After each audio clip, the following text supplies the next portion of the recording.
Como lo hemos dicho en los estudios anteriores, este estudio tiene el propósito de ayudarnos a descubrir en las instrucciones bíblicas las pautas y modelos que tenemos en la palabra de Dios o reafirmarnos en los mismos. Todo esto para poder realizar la obra misionera más apegados a lo que Dios dice y menos apegados a nuestra propia opinión o a lo que otros han hecho. De esta manera podremos nosotros ejercer un ministerio más cercano a la forma en la que Dios quiere que lo hagamos, recordando que es el Señor de la mies quien establece la forma en la que Dios quiere que lo hagamos. El Señor de la mies establece la manera en la que Él quiere que se hagan las cosas.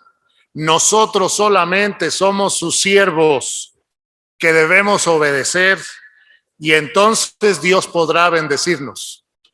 Hemos estado estudiando las instrucciones, o sea, los mandamientos o preceptos directos que encontramos en la palabra de Dios para la obra misionera, pero también estamos estudiando junto con estos los modelos de acción, patrones o pautas que aprendemos por medio del ejemplo de Jesucristo y los apóstoles en su forma de conducirse y hacer el ministerio. Las instrucciones son todo aquello que la Biblia, instrucciones o mandamientos, son todo aquello que la Biblia nos instruye directamente a hacer. Esto sería el qué hacer. Pero en la Biblia también está registrada la manera en la que Jesucristo y los apóstoles lo llevaron a cabo. O sea, su ejemplo, sus métodos, su conducta, mismo que también contiene pautas o patrones de acción. Esto sería el cómo hacer. Entonces, en la Biblia no solo encontramos instrucción directa, mandamientos directos, sino también ejemplificación concreta de cómo llevar a cabo las instrucciones de Dios.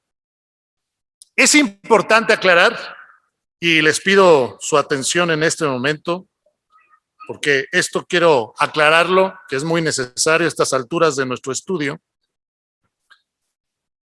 Es importante aclarar que las pautas bíblicas, modelos o patrones para hacer el ministerio que estamos viendo no son sugerencias.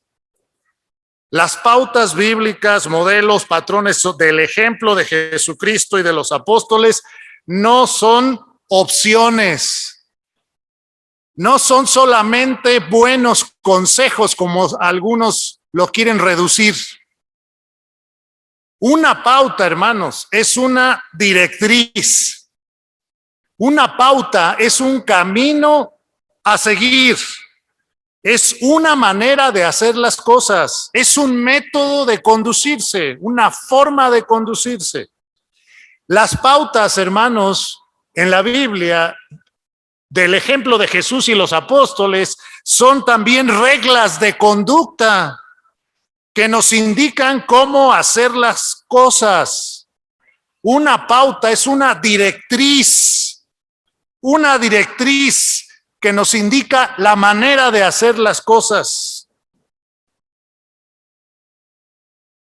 En este caso, las pautas que estamos viendo para hacer el ministerio son reglas para el ministerio, directrices que nos indican el camino a seguir, las acciones a tomar, las decisiones a decidir, y si les hacemos caso, estaremos tomando las mejores decisiones en la vida y en el ministerio.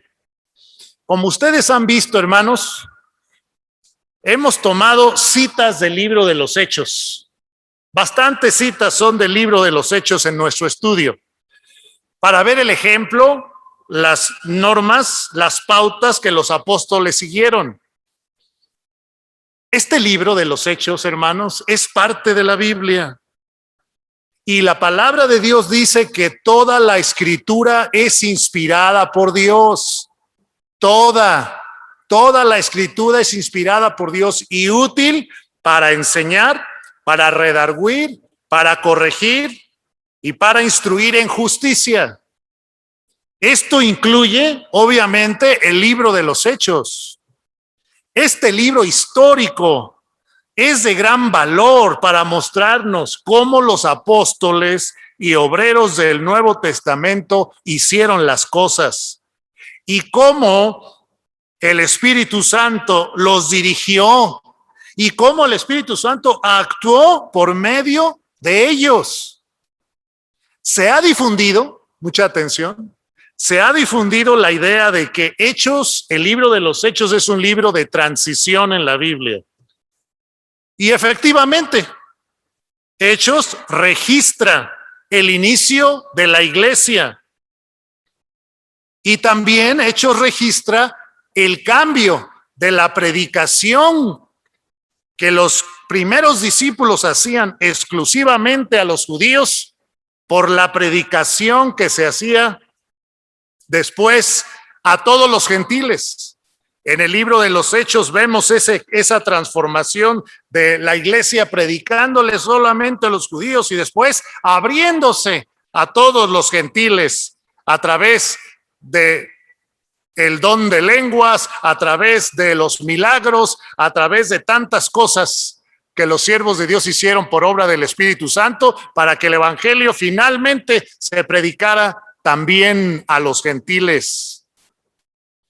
El problema ha sido, con este concepto de que Hechos es un libro de transición, el problema ha sido que muchos, al no comprender bien el libro de los Hechos y su propósito, toman la idea de que Hechos es un libro de transición y llevan esta idea más allá de lo que realmente es, al grado de que entonces muchos ya no le dan valor al libro de los Hechos como un libro de enseñanzas para el día de hoy.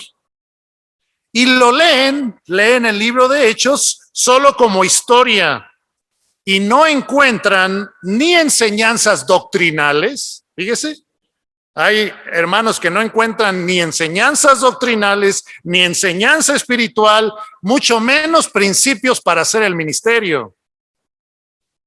Al hacer esto, los que hacen esto reducen el libro de los Hechos a mera historia. Y yo me pregunto, ¿por qué no hacen eso con los evangelios, que también son historia? Esto sucede porque muchas veces aplicamos o repetimos conceptos teológicos, porque esto de que Hechos es un libro de transición es un concepto teológico.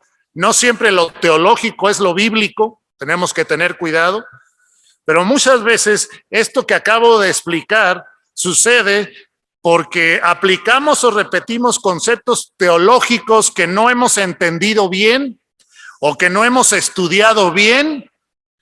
¿A qué se refieren? No sabemos exactamente a qué se refieren y usamos esos conceptos sin discernir exactamente con precisión qué significan y qué implican.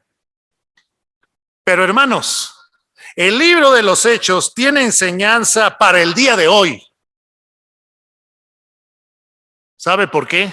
Porque el libro de los Hechos está entrelazado con las epístolas paulinas. El libro de los Hechos es una mezcla, está entrelazado, está vinculado con todas las epístolas de Pablo, de manera que no podemos entender las epístolas paulinas sin el libro de los Hechos. Así que, hermanos, desechemos por favor ideas inexactas o incompletas y concentrémonos en estudiar la Escritura como un solo libro que es, comparando la Escritura con la Escritura. Vamos a continuar con nuestro estudio. Aquí donde lo dejamos, terminamos de ver el punto 7. Dice, léanlo conmigo, el punto 7. Los enviados no buscan el beneficio económico, sino que ministran desinteresadamente y trabajan secularmente para sostenerse económicamente si es necesario. También son ayudados por la iglesia de acuerdo a la capacidad de esta. Ese es el punto 7 que ya vimos. Vamos al 8, por favor. El punto 8, ¿qué dice? Los enviados deben seguir la dirección del Espíritu Santo respecto a las personas y al lugar al que deben ir, un lugar donde no se ha predicado el Evangelio, y permanecer ahí el tiempo necesario a pesar de las adversidades. Lo voy a repetir porque aquí hay varias cosas. Los enviados, este punto 8 de nuestras instrucciones, mandamientos bíblicos y pautas bíblicas para hacer la obra misionera, nos indica que los enviados, los misioneros, deben seguir la dirección del Espíritu Santo respecto a las personas, o sea, a quienes van a ir a predicarles, y al lugar al que deben ir. Deben ir a un lugar en donde no se ha predicado el Evangelio y permanecer en ese lugar el tiempo necesario a pesar de las adversidades. ¿Dónde vemos esto? Hechos 13, 44 al 46. El siguiente día de reposo se juntó casi toda la ciudad para oír la palabra de Dios. Pero viendo los judíos la muchedumbre, se llenaron de celos y rebatían lo que Pablo decía, contradiciendo y blasfemando. Entonces Pablo y Bernabé, hablando con denuedo, dijeron: a vosotros a la verdad era necesario que os hablase primero la palabra de Dios, mas puesto que la desecháis y no os juzgáis dignos de la vida eterna, he aquí nos volvemos a los gentiles. Nos volvemos a los gentiles. Aquí ellos se están enfocando. No quisieron los judíos, vamos a los gentiles, siguiendo la dirección de Dios. Pero ahí permanecieron a pesar de que había crisis, que había problemas. Hechos 16, 7 al 10. Y cuando llegaron a Misia, intentaron ir a Bitinia, pero el Espíritu no se los permitió. Y pasando junto a Misia, descendieron a Troas y se le mostró a Pablo una visión de noche. Un varón macedonio estaba en pie rogándole y diciendo: pasa a Macedonia y ayúdanos. Es muy interesante cómo es que habiendo tanta necesidad del Evangelio, el Espíritu Santo no los dejó ir a Misia. El Espíritu Santo no los dejó ir a Bitinia. ¿Por qué? Había gente ahí también necesitada del Evangelio. Había muchas personas en esa zona necesitadas de Dios. ¿Por qué el Señor no los dejó ir a donde ellos querían? ¿Que no esas almas también tenían necesidad? No, pues es que tenemos que seguir la dirección del Espíritu Santo en donde Dios nos quiere. Hay necesidad donde quiera, hay necesidad del Evangelio, pero hay que ir a donde el Espíritu Santo nos dirige a ir, no a donde nosotros queremos o donde nos es mejor, a donde nos conviene. Aquí estos hombres intentaron una cosa, no, otra, tampoco el Espíritu se los permitió, hasta que el Espíritu Santo mismo les da la dirección de que era, ¿hacia dónde? Macedonia, que tenían que ir a predicar, porque en los planes de Dios así estaba previsto. Más adelante en el libro de los Hechos vemos que esas regiones de Bitinia y Misia después se llenaron del Evangelio, pero no por la predicación de Pablo y de los apóstoles, sino por todos los hermanos de otras regiones que fueron ganados y que fueron hacia allá a predicar, fíjense. Pero mire también esto, estamos viendo lo de seguir la dirección del Espíritu Santo respecto a las personas y el lugar y quedarse ahí a pesar de las pruebas. Dice Hechos 14, 1 al 3, aconteció en Iconio que entrando juntos a la sinagoga, hablaron de tal manera que creyó una gran multitud de judíos y de griegos, mas los judíos que no creían excitaron y corrompieron los ánimos de los gentiles contra los hermanos. Y dice el 3, por tanto se fueron de allí. No dice así. Dice, por tanto se detuvieron allí mucho tiempo hablando con denuedo, confiados en el Señor. Hubo oposición en Iconio, Pero los apóstoles no salieron huyendo por esa oposición. Al contrario, se detuvieron allí mucho tiempo, se quedaron donde Dios les estaba mostrando que predicaran, a pesar de la oposición. Dice nuestro estudio, por favor, Pablo y sus colaboradores no tenían la convicción, o mejor dicho, tenían la convicción que Dios los enviaba a los gentiles. Tenían la convicción de que el Señor los estaba enviando a los gentiles, comenzando por predicar a los judíos que se hallaban allí. Eso lo vemos en Hechos 13, 46 al 48. Dice, Pablo y Bernabé, hablando a los judíos, les dicen, a vosotros a la verdad era necesario que se os hablase primero la palabra de Dios, mas puesto que la desecháis y no os juzgáis dignos de la vida eterna, he aquí, nos volvemos a los gentiles. Y luego recuerda una porción del Antiguo Testamento que dice, te he puesto para luz de los gentiles. En Hechos 22, 18 al 21, dice, cuando da su testimonio Pablo de su conversión, dice, date prisa y sal prontamente de Jerusalén, porque no recibirán tu testimonio acerca de mí.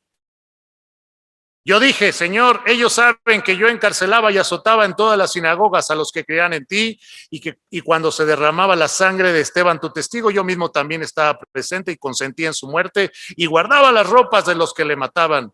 Pero me dijo, ve porque yo te enviaré lejos a los gentiles. Sabían que Dios los quería enviar a los gentiles. Y nuevamente más adelante Pablo repite su testimonio y dice el 17 cuando Dios le habla, librándote de tu pueblo y de los gentiles a quien ahora te envío para que abra sus ojos, para que se conviertan de las tinieblas a la luz. Y Romanos 11:13 dice, porque a vosotros hablo gentiles, por cuanto yo soy apóstol a los gentiles, honro mi ministerio. El llamado fue primero para Pablo general. Esto es, ir a cierta clase de personas. Y luego fue más específico, ir a ciertos lugares, como podemos ver. Le dijo el Señor, tú vas a ir a los gentiles, pero después ya le dijo, específicamente vas a ir a estos lugares. Siguen la dirección del Espíritu Santo. Buscaron los lugares de reunión de los judíos donde se leía las Escrituras y se hacía oración. Lo hacían así en cada ciudad en donde llegaban. Y ahí comenzaban a predicar. Fíjense cómo es que llegaban a las sinagogas. Dice 13:5, llegados a Salamina, anunciaban la palabra de Dios en las sinagogas de los judíos. Y el 14, pasando de Perge, llegaron a Antioquía de Pisidia y entraron en la sinagoga un día de reposo y ahí predicaron. Hechos 14:1, en Iconio entraron juntos a la sinagoga de los judíos y ahí predicaron. 16:12 al 15, versículo 13.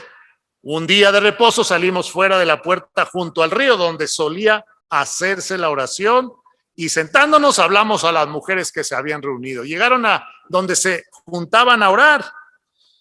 Hechos 17:1 dice que llegaron a Tesalónica donde había una sinagoga de los judíos y Pablo, como acostumbraba, fue a ellos. Y el 10, los hermanos enviaron de noche a Pablo y a Silas hasta Berea y ellos, habiendo llegado, entraron a la sinagoga de los judíos. Hechos 18:4, y discutía en la sinagoga todos los días de reposo y persuadía a judíos y a griegos. Y el 19, y llegó a Éfeso y los dejó allí y entrando en la sinagoga discutía con los judíos. Y 19:8, y entrando Pablo en la sinagoga habló con denuedo por espacio de 3 meses. ¿Ven cómo buscan los lugares de reunión? Donde se leían las escrituras, se hacía oración. Así lo hacían en cada lugar donde llegaban. Pero en algunos casos pasaron por alto ciudades donde no había reunión de judíos, como el 17:1 y 2. No había reunión de judíos. Dice, pasando por Anfípolis y Apolonia, llegaron a Tesalónica, donde había una sinagoga de los judíos. Aquí se saltaron Anfípolis y Apolonia. Pues no había sinagoga ahí. Entonces, ¿cómo es que ya tenían su plan? En algunos casos, tampoco iniciaron a predicar luego que llegaron a la ciudad. Pasaron unos días allí y escogieron el momento y el lugar para hacerlo, en Filipos, ¿verdad? ¿Qué dice aquí el 16, 12 y 13? Estuvimos en aquella ciudad, cuando llegaron a Filipos, algunos días, y un día de reposo salimos fuera de la puerta junto al río, donde solía hacerse la oración. Escogieron el lugar y el momento para hacer la labor. Además, a estos hombres los vemos predicando en las plazas. En Atenas, dice, discutía en la sinagoga con los judíos y piadosos y en la plaza cada día con los que concurrían. Aquellos hombres, hermanos, como vemos, tenían una estrategia. No predicaron en todas las ciudades a las que llegaban.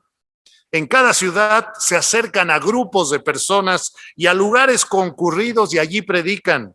No los vemos hacer precisamente una labor casa por casa de evangelismo, ir casa por casa. No los vemos hacer eso, aunque ese es un método que se ha usado, sino que en aquel tiempo ellos predicaron a los grupos de personas y luego iban a las casas de aquellos que estaban interesados en el mensaje. Además, en el segundo viaje misionero de Pablo y sus colaboradores, vemos que ellos salían hacia donde el Espíritu Santo les indicaba. Tenían intenciones de ir a una región y a otra, como lo explicamos, pero cuando el Espíritu no se los permitió, esperaron. Luego obedecieron la dirección del Espíritu Santo para ir a Macedonia.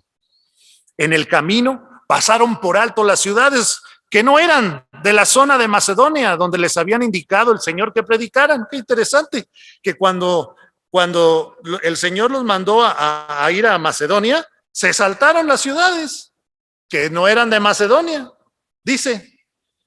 Y pasando junto a Misia, descendieron a Troas. Y se les mostró a Pablo una visión de noche. Un varón macedonio estaba en pie, rogándole y diciendo, pasa a Macedonia y ayúdanos. Y aquí no aparece en sus diapositivas, pero en Hechos 16 dice, después de la visión, dice el 11, zarpando pues de Troas, vinimos con rumbo directo a Samotracia y el día siguiente a Neápolis y de allá a Filipos. O sea, que se saltaron Troas, se saltaron Samotracia, también había gente ahí que necesitaba de Cristo, pero obedecen. Macedonia, dijo el Señor, pues vamos a Macedonia. Y se saltan estas dos ciudades, Neápolis también, hasta que llegan a Filipos. ¿Ven cómo obedecían y seguían la dirección del Espíritu Santo? Llegaron a la zona donde se les había indicado y ahí empezaron a predicar siguiendo el mismo método del viaje anterior, el mismo método, o sea, presentándose en las sinagogas o en los lugares de reunión y predicando. Estos obreros buscaban anunciar el evangelio donde no se había hecho, lo repito. Los obreros del Nuevo Testamento buscaban anunciar el evangelio donde no se había hecho. Romanos 15, 20 al 24. Y de esta manera me esforcé a predicar el evangelio, no donde Cristo ya hubiese sido nombrado, para no edificar sobre fundamento ajeno, sino como está escrito, aquellos a quienes nunca les fue anunciado el evangelio verán, y en los que nunca han oído de él, entenderán. Buscaban campos nuevos para el evangelismo, esto es, lugares y grupos de personas a quien no se les había predicado, o mejor dicho también, lugares donde no estaba predicando ya otro obrero, ¿sí? Para no meterse en la obra de otros siervos. El Espíritu Santo les guiaba en estas decisiones. Ellos respetaban el orden y las instrucciones de Dios, aunque tenían un plan de acción y una gran carga por anunciar el evangelio. Estos hombres, nuestros ejemplos, no se empecinaban en un campo determinado. Buscaban y seguían la dirección de Dios al respecto. No se dirigen al lugar que ellos eligen, fíjense, no se dirigen al lugar que ellos eligen por ser más cómodo, más bonito. Están donde Dios quiere que estén. Estos siervos permanecían en esos lugares haciendo su labor a pesar de las adversidades que encontraban. Enfrentaban la oposición con la llenura del Espíritu Santo, con convicción y con denuedo. Así lo dice Hechos 13, 8 y 9. Pero les resistía Elimas, el mago, pues así se traduce su nombre, procurando apartar de la fe al procónsul. Entonces Saulo, que también es Pablo, lleno del Espíritu Santo, fijando en él los ojos, le dijo, y ahí es donde Pablo lo reprende. Y luego en el 44, al siguiente día de reposo se juntó casi toda la ciudad para oír la palabra de Dios. A pesar de la oposición, continúan ahí. Hechos 14, 2 y 3. Mas los judíos que no creían excitaron y corrompieron en los ánimos de los gentiles contra los hermanos. Por tanto, se detuvieron allí mucho tiempo hablando con denuedo, confiados en el Señor, el cual daba testimonio a la palabra de su gracia, concediendo que se hiciesen por las manos de ellos señales y prodigios. ¿Cómo es que, a pesar de la oposición, ahí se quedaron y siguieron? Primera Tesalonicenses 2, 1 y 2 narran también: porque vosotros mismos sabéis, hermanos, que nuestra visita a vosotros no resultó vana, pues habiendo antes padecido y sido ultrajados en Filipos, como sabéis, tuvimos de nuevo a nuestro Dios para anunciaros el evangelio de Dios en medio de gran oposición. Tuvimos de nuevo en medio de gran oposición.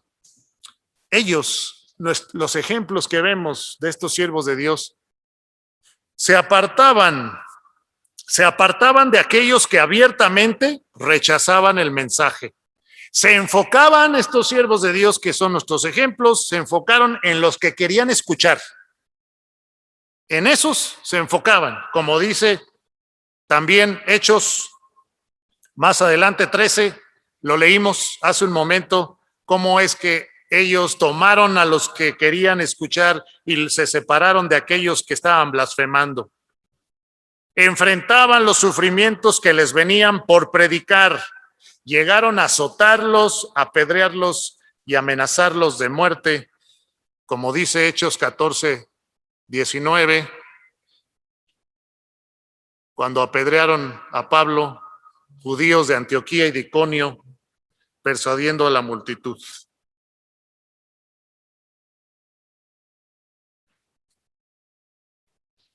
Y Hechos 16, 19, el 25,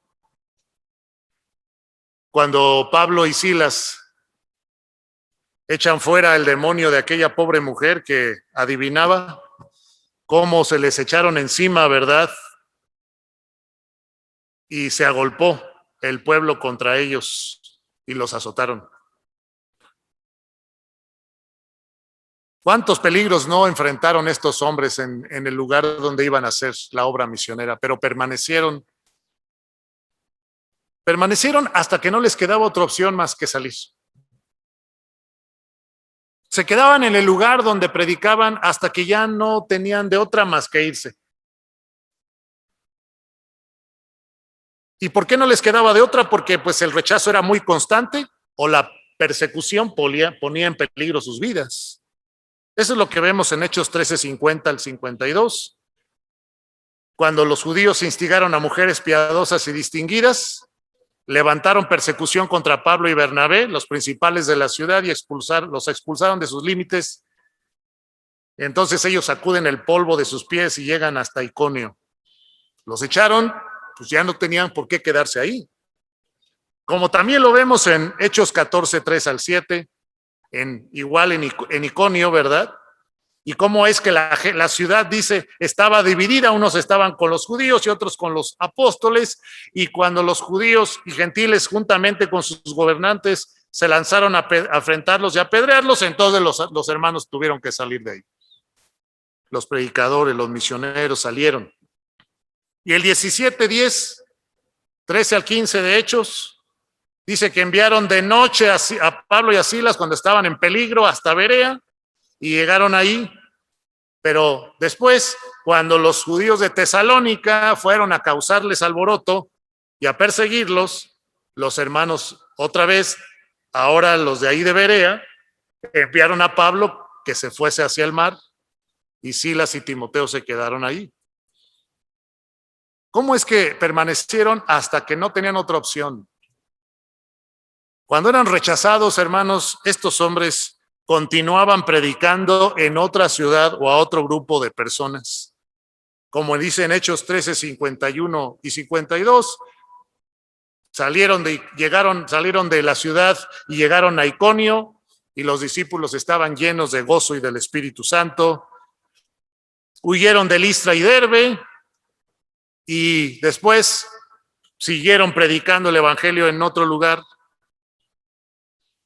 Les rogaron y lo sacaron de la ciudad, y entonces, saliendo de la cárcel en Filipos, entraron en casa de Lidia, y habiendo visto a los hermanos, los consolaron y se fueron.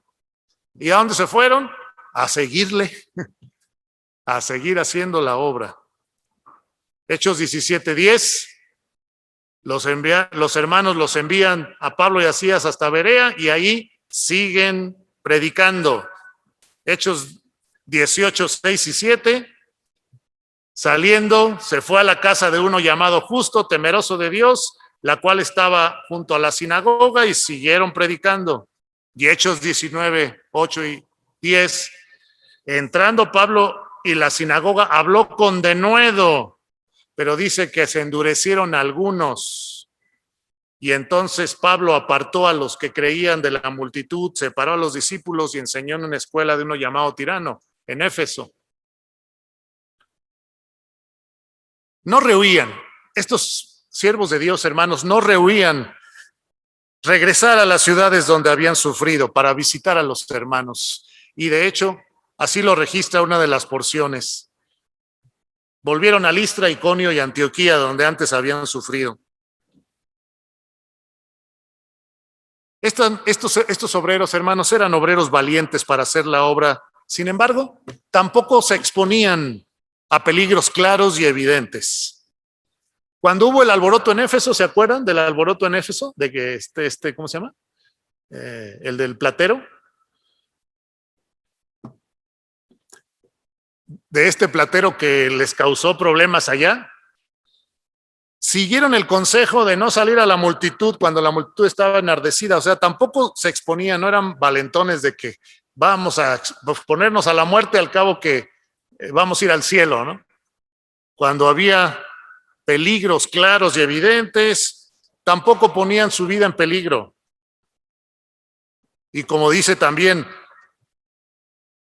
Hechos 23, siéndole puestas acechanzas por los judíos para cuando se embarcase para Siria, tomó la decisión de volver por Macedonia. Pues si había peligros evidentes y claros, pues mejor evitarlos. Pero no se echaban para atrás ante las circunstancias que se presentaban al predicar el evangelio. Estos obreros, hermanos, estaban dispuestos a padecer lo que fuera necesario con tal de cumplir con su ministerio y llevar el evangelio a las personas. Hechos 20, 24, Pablo dice, ¿me acompañan a leerlo, por favor?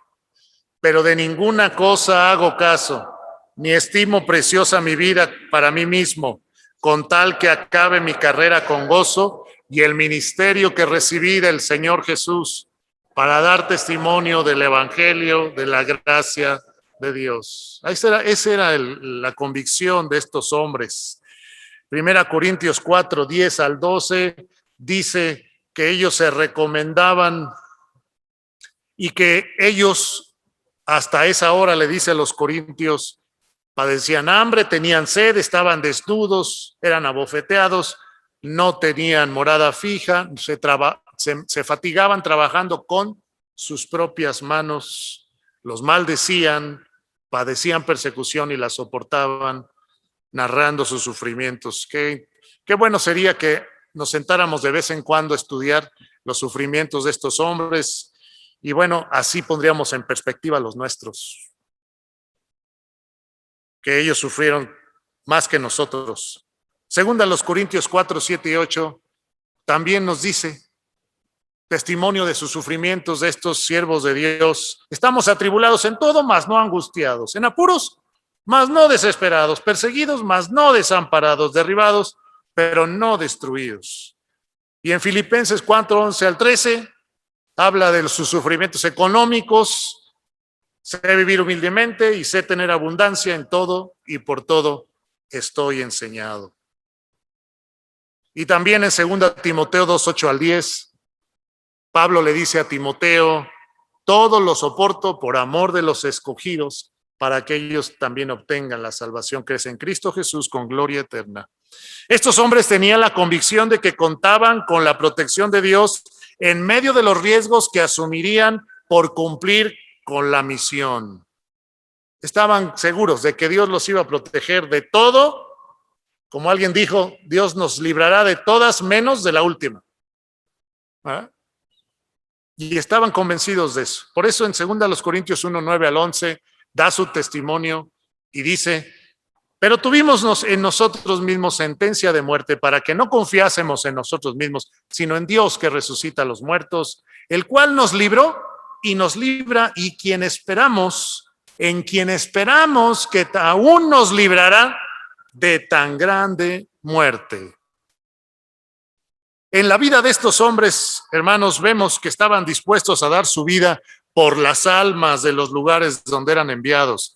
Tenían un amor profundo por ellos, hacia su labor, por su labor, y lo hacían con la autoridad de Dios y encontraban profundo propósito y sentido de su vida y existencia.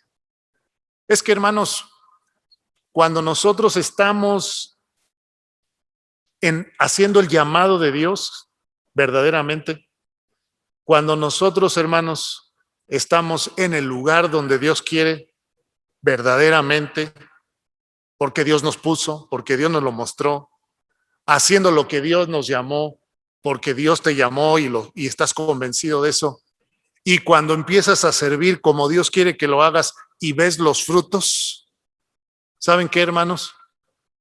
Ahí está el propósito de nuestra existencia. Encuentras el propósito de tu vida. Porque estás haciendo lo que Dios te llamó a hacer, para lo que naciste. Estás donde Dios te llamó a ministrar. Estás ministrándole como Dios quiere que lo hagas. Ese es el propósito profundo que uno encuentra cuando uno le hace caso a Dios, te dejas dirigir por Él, te dejas llevar hacia donde Él quiere, no que tú pones los parámetros, no que tú pones los lugares o los ministerios, eres siervo de Dios y te dejas dirigir humildemente hacia donde Él te está llevando y llegas y entonces ahí es donde tu vida adquiere propósito y te das cuenta: para esto tú me trajiste, para esto nací, Señor, y aquí tú me pusiste. Ese es el propósito profundo y sentido de vida y existencia que tenían estos hombres plenos, haciendo lo que Dios quería, lo que Dios planeó, y porque ellos se dejaron dirigir por el Señor. Ojalá que así estén ministrando o así ministren cada uno de los que están escuchando esta enseñanza. Que lleguen a ese propósito profundo de decir: Dios me puso aquí, para esto me creó el Señor, aquí estoy donde debo de estar, no donde yo quise estar, no donde otros dijeron que debería estar, donde Dios me trajo y estoy realizando lo que el Señor quiere que yo haga. Ahí está, nuestra vida adquiere precioso propósito. Y estas porciones, por ejemplo, 1 Tesalonicenses 2:7 nos habla de cuánto amor tenían por los hermanos, tan grande nuestro afecto por vosotros, que hubiéramos querido entregaros no solo el evangelio de Dios, sino también nuestras propias vidas. Y en 2 Tesalonicenses 2:17 al 20 dice: hermanos, separados de vosotros por un poco de tiempo de vista, pero no de corazón, tanto más procuramos con mucho deseo ver vuestro rostro. Y Colosenses 1:24 al 29. Ahora me gozo en lo que padezco por vosotros, dice, y cumplo en mi carne lo que falta de las aflicciones de Cristo por su cuerpo, que es la iglesia. Y en 1 Timoteo 1:12 al 17 dice: doy gracias al que me fortaleció a Cristo Jesús nuestro Señor, que me tuvo por fiel poniéndome en el ministerio. Y dice más adelante, yo sé a quién he creído. Por esto padezco, pero yo sé a quién he creído y es poderoso para guardar mi depósito para aquel día. Y en Gálatas 1:15 al 24 dice que el Señor se agradó de él y lo apartó desde el vientre de su madre y lo llamó por su gracia. Como podemos ver, hermanos, estos hombres no escogían el campo misionero que les gustara o que más les acomodara. No escogían el campo misionero que les conviniera más, ni tampoco dejaban el campo misionero por cualquier razón. Eran obreros que perseveraban en cumplir con la misión que el Señor les había encomendado en los lugares donde Dios los había puesto. Así que, ¿por qué no resumimos ahora las instrucciones y pautas bíblicas que sacamos de todo esto que acabamos de ver? Nos da instrucciones y pautas muy claras. Ayúdenme a leerlas, por favor. Primera pauta o instrucción. Los enviados deben buscar la dirección del Espíritu Santo en cuanto a las personas y los lugares en donde han de ir a predicar. Segunda instrucción. Los enviados deben tener una estrategia para acercarse a los grupos de personas y predicarles, y un plan de los lugares a donde han de ir. Sin embargo, deben buscar la guía del Espíritu Santo en todas esas decisiones y ser sensibles a su dirección, no afanándose o empecinándose en un campo determinado. Tercera instrucción, los enviados deben escoger las personas y el lugar, o sea, el campo misionero, donde irán a predicar basándose en parámetros correctos, como la dirección del Espíritu Santo en su comunión con Dios, escoger el lugar donde no haya sido anunciado el evangelio, para no entrar en la labor de otros siervos, ver la necesidad de las personas y considerar la compasión que Dios pone en sus corazones. Ahí están los parámetros correctos para escoger un lugar. ¿Y eso de dónde salió?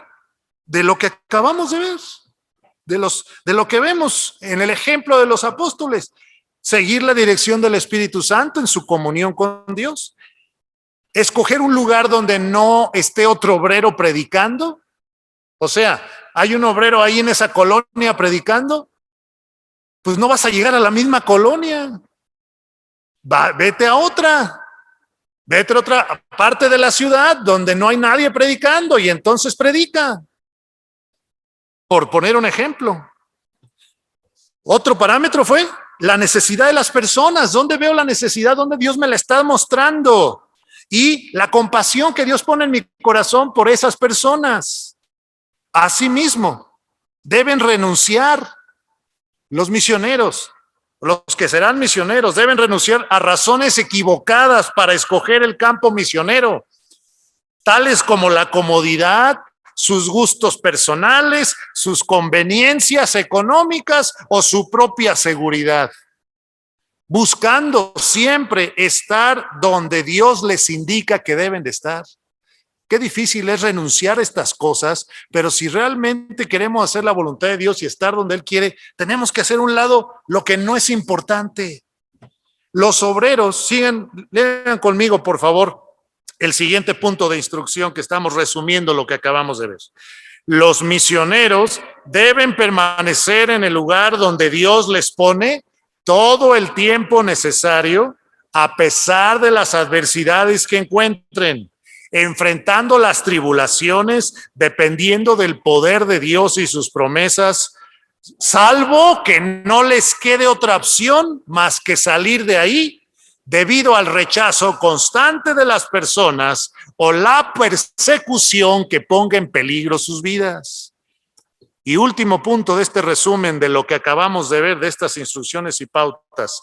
Los obreros que son enviados deben ser valientes en llevar el evangelio a todo lugar, a pesar de los riesgos que implique, confiados en que Dios les protegerá, pero también deben ser prudentes en no exponerse innecesariamente a peligros claros y evidentes que pongan en riesgo su vida. Hacer caso, hermanos, a estas instrucciones y pautas, modelos, patrones bíblicos, a estas que dijimos que una pauta también es una regla, una directriz. Hacer caso a estas reglas, directrices, traerá como consecuencia los siguientes beneficios. ¿Me ayudan a leer los 6 beneficios que vemos de aplicar esto en el campo misionero? Primer beneficio, por favor.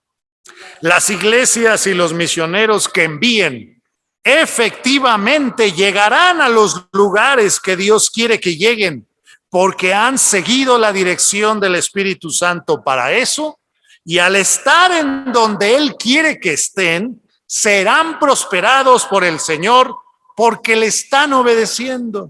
Qué precioso resultado es este. Estoy donde Dios quiere que yo esté, estoy seguro de eso, Dios me va a bendecir.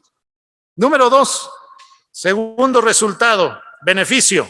Como los misioneros han renunciado a imponer sus propias preferencias en cuanto al campo al que irán, y las estrategias que usarán, serán flexibles y sensibles a seguir la dirección de Dios en el desarrollo de la obra, dirigiéndose a las personas y lugares que Dios les muestre, buscando las mejores estrategias de predicación a las personas, y no decidirán de acuerdo a sus propias conveniencias, comodidad o seguridad.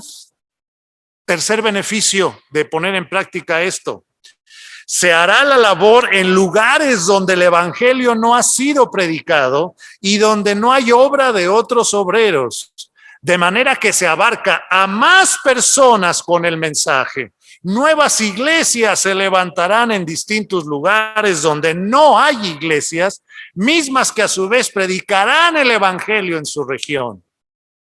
Cuarto beneficio de poner en práctica esto: las almas que viven en lugares donde a muchos no les interesa ir a predicar, recibirán la visita de misioneros maduros y obedientes al Señor, quienes los amarán suficiente para estar con ellos, predicarles el evangelio y enseñarles la palabra de Dios. Quinto beneficio: los obreros enviados permanecerán en el campo misionero y seguirán ahí a pesar de las tribulaciones, porque estarán convencidos que ellos no escogieron ese lugar, sino que Dios los escogió para estar en ese lugar. Seguirán ahí a pesar de todo, por obediencia a Él y por compasión por las almas de ese lugar. Y sexto beneficio que encontramos, puede haber más, pero este es el sexto: el obrero sincero que es enviado y se deja dirigir por el Señor respecto a las personas y al lugar donde irá, cosechará la satisfacción y la seguridad de estar donde Dios le ha puesto, no donde él se puso. Además, realizará su labor convencido de la autoridad que Dios le ha dado para estar ahí, y encontrará el profundo propósito por el que Dios lo creó, lo salvó y lo llamó al ministerio. Ojalá que estos beneficios tú los puedas experimentar en tu iglesia y en tu propia vida, por poner caso, hacer caso a las instrucciones, a las reglas, a las directrices divinas. Pero ¿qué ha sucedido en nuestro entorno respecto a este precepto sobre que los obreros deben seguir la dirección del Espíritu Santo para las personas y el lugar donde van a ir, un lugar donde no se ha predicado el evangelio, y estar ahí el tiempo necesario a pesar de las pruebas? ¿Qué ha sucedido con este precepto, con esta regla, con esta directriz en nuestro entorno? En muchos casos, iglesias y pastores y misioneros han escogido los lugares para la obra misionera sin seguir la dirección del Espíritu Santo. Obreros e iglesias han puesto por delante su propia comodidad, sus gustos personales, sus propias conveniencias, incluso su propia seguridad, y se han negado a ir a lugares de difícil acceso, con poca infraestructura pública, a lugares de economía baja no quieren ir, o donde hay posibles peligros. Cuando lo que debería estar por delante para tomar las decisiones son las personas y su necesidad de Jesucristo.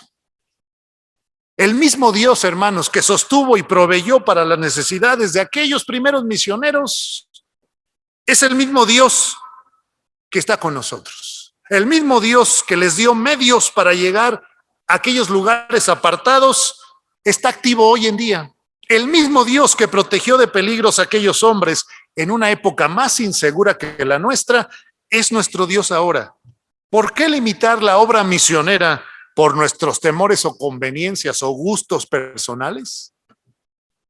Otra cosa que hemos visto es que en nuestro mundo evangélico, hablo del mundo evangélico, incluyendo a nosotros los bautistas, la mala costumbre de iniciar iglesias con miembros de otras iglesias.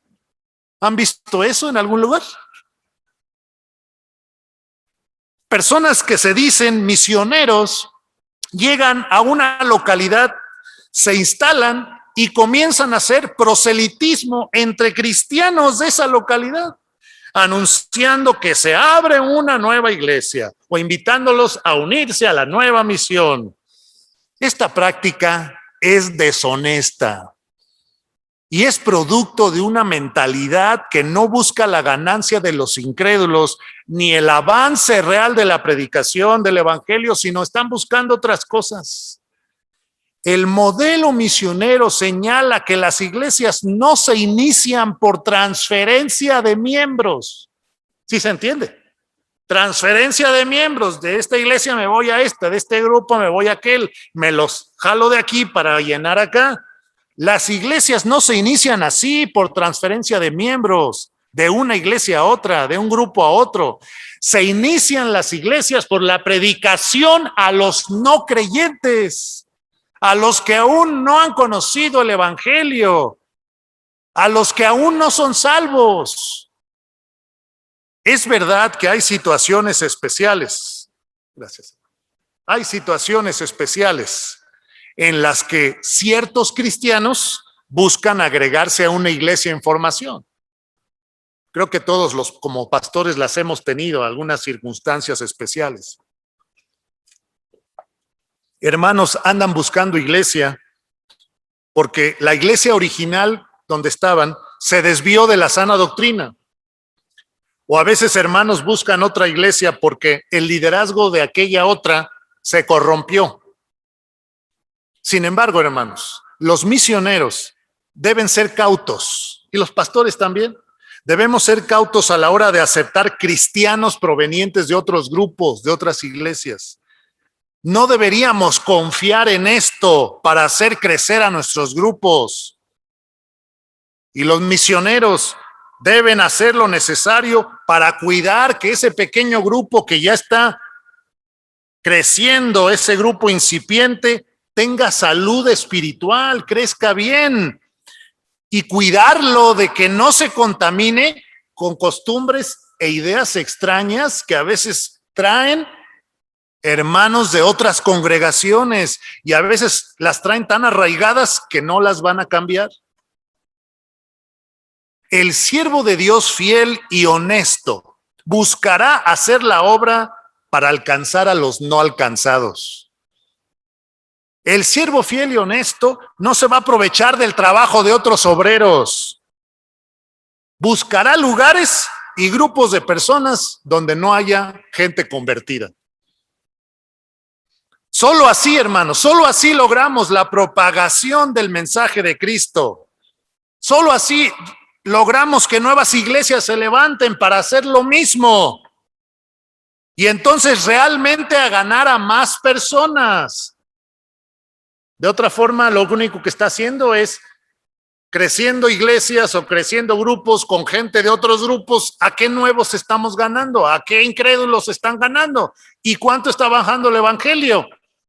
Nada, porque son puros cristianos que andan de un lado para otro. Es a los no alcanzados a los que debemos ir. Recuerdo que cuando estábamos organizando nuestra iglesia, el plan Cornelio que le llamamos, plan Cornelio, en el que nos organizamos por grupos pequeños en hogares de predicación.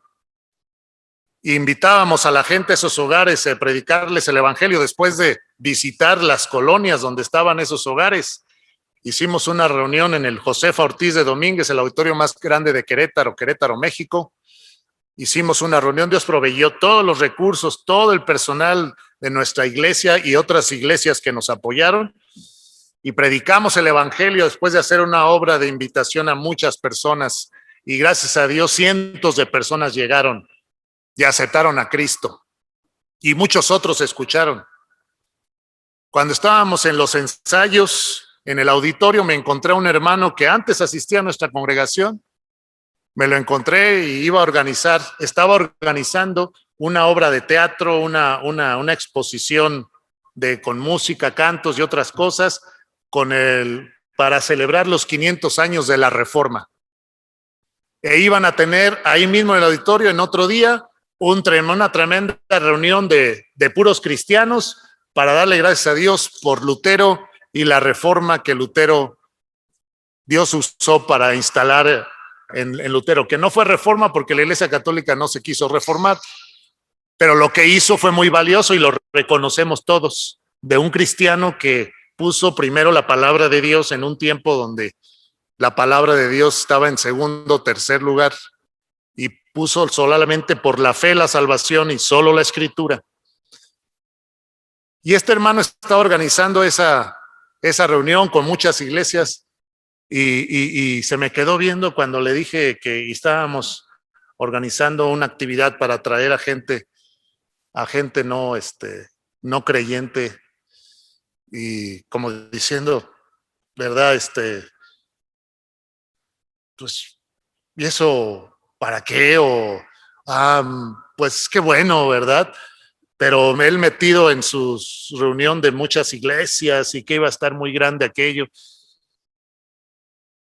No está mal que se hagan ese tipo de eventos. El problema es que a veces en lo que no estamos pensando es en los incrédulos. No estamos pensando en alcanzar a los no alcanzados. Y yo le dije, este evento lo queremos hacer para alcanzar a los no alcanzados. Porque me dijo que por qué no participábamos nosotros y por qué no teníamos y no asistíamos ahí. Yo le dije, no, estamos concentrados en alcanzar a los que no están alcanzados. Pero a veces la visión pues está en otro lado. Hermanos, hay quienes han abandonado el campo misionero, también alegando que es muy difícil. Es otra situación que se ha presentado. Hay algunos que dicen que la gente no quiere aceptar el mensaje, que es muy hostil al evangelio. Es verdad, hermanos, que hay lugares donde las personas son más difíciles o donde se tomará tal vez más tiempo sembrar la palabra, pero la labor de dar testimonio debe cumplirse porque el corazón humano está igualmente necesitado de la salvación en cualquier parte del mundo. Y la obra va a fructificar porque el Espíritu Santo va a usar su palabra. Además, debemos preguntarnos, ¿cuántos de nosotros hemos sufrido una oposición como la que aquellos primeros misioneros experimentaron? Es posible que algunos de nosotros le estemos teniendo demasiado miedo a la oposición y esto nos está atando de manos para no difundir con más fuerza el evangelio. Reflexionemos en eso. Por último, otros a través del tiempo se han envalentonado y sin tomar en cuenta la manera en que los apóstoles predicaron, usan estrategias que atacan directamente las creencias de las personas. Entran en conflicto con la gente en lugar de enseñar la verdad con mansedumbre y reverencia para que la verdad misma desplace el error. Se van en contra. Por ejemplo, aquí en Querétaro teníamos un grupo que se iba en contra de la idolatría, pero así, ¿verdad? Y en vez de predicar el mensaje de salvación, el evangelio, les ponía en las paredes y en diferentes lugares ahí versículos diciendo que la idolatría estaba mal y que los que practican la idolatría se van a ir al infierno, y según ellos un evangelismo que no era evangelismo, realmente era una censura de sus creencias, según ellos con versículos bíblicos, pero con una mala actitud de entrar en conflicto con las personas. Si vemos en el ejemplo de los apóstoles, Pablo, Silas, Bernabé, no se ponían a predicar contra Zeus, contra Diana, contra ¿quién más? Contra Apolos, no se ponían a predicar contra los dioses griegos. ¿Para qué si ni existen? Se ponían a predicar del Dios verdadero y se ponían a predicar de la verdad. Y aún así después los acusaron que estaban predicando contra los dioses. En cierto sentido sí, porque estaban diciendo que el único Dios verdadero era nuestro Dios, pero no entraban en conflicto inmediato con las personas. Se concentraron en enseñar la verdad, pero a algunos luego se les sube lo valiente y empiezan a entrar en conflicto con las personas de una forma equivocada de predicar el evangelio. La pregunta, hermanos, no es si el campo es difícil, si hay oposición o no, si las personas en general no quieren aceptar el mensaje. La pregunta no es si el lugar para predicar está en la ciudad o en el rancho. La pregunta no es si estas personas son de economía baja o alta, si ese lugar está muy cerca o está muy lejos. La pregunta es, ¿a dónde quiere Dios que enviemos misioneros? Esa es la pregunta. ¿Dónde quiere Dios que los enviados vayan y hagan la obra? ¿Dónde me quiere Dios a mí para hacer lo que el Señor quiere y a qué tipo de personas? Esa es la pregunta. Todo lo demás está en las manos de Dios y Él se encargará de proveerlo y Él nos va a sostener, venga lo que venga. ¿Y cómo viene esta dirección al campo misionero? ¿Cómo viene la dirección al campo misionero? Como lo vemos en las pautas bíblicas, hermanos, esta dirección viene cuando Dios pone, como lo vemos en la historia, en el Nuevo Testamento, en las epístolas, vemos que la dirección del campo de saber dónde viene cuando Dios pone en el corazón de la iglesia y de sus obreros, sí es, en el corazón de la iglesia y sus obreros y de los misioneros, Dios pone ¿a dónde? En sus corazones. Dios pone la certeza de ir a cierto lugar, a ciertas personas. ¿Por qué? Porque se ha visto la necesidad espiritual de ellos. Porque ese lugar es un lugar donde no se ha predicado el evangelio, no hay obra. Y porque Dios está abriendo oportunidades claras. Ahí vemos la dirección del Espíritu Santo. Se trata entonces, hermanos, de buscar la dirección de Dios sobre el grupo de personas al que Dios quiere que vayamos, sin importar nada más que la compasión por llevar el evangelio a esas personas. Así que el modelo misionero indica que debemos obedecer la dirección del Espíritu Santo respecto al lugar que deben ir los enviados y que los enviados deben permanecer ahí a pesar de las adversidades.